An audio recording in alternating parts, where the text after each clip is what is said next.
Hello friends, welcome to mini blog. আজকের এই ব্লগটাতে তোমাদেরকে আমি দেখাবো যে আমার দিদি বাড়ি দুর্গাপুর। এটা তো আমি আগেই বলেছি, আমি দুর্গাপুর চলে আসছিলাম অনেক দিন পর। দিদি বাড়ি এলাম প্রায় 14 মাস পরে।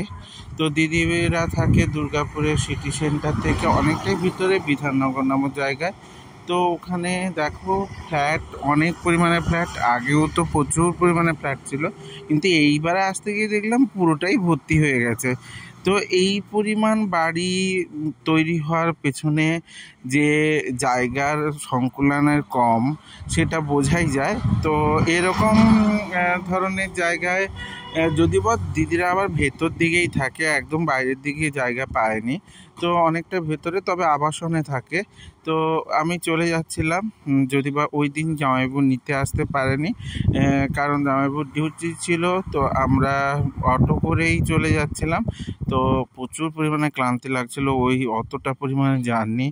যাই হোক, আমার এই কটা দিন খুব ভালো করে কাটবে, কারণ প্রায় 10 দিনের ছুটি নিয়ে এসেছি। তো আমার সঙ্গে জুড়ে থাকতে অবশ্যই লাইক, কমেন্ট, শেয়ার করে দিতে হবে। আর ইউটিউব থেকে দেখলে অবশ্যই সাবস্ক্রাইব করে দিও।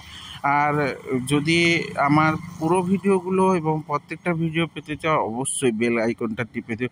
আর আমরা জানি তোমরা আমাদেরকে অনেক পরিমাণ সাপোর্ট করো, তো এইভাবেই সঙ্গ দিয়ে দিও, সাথে থেকো, জুড়ে থেকো, পাশে থেকো। আর আমিও তোমাদের বড্ড ভালোবাসি, এইভাবেই তোমাদেরকে চাই। টাটা।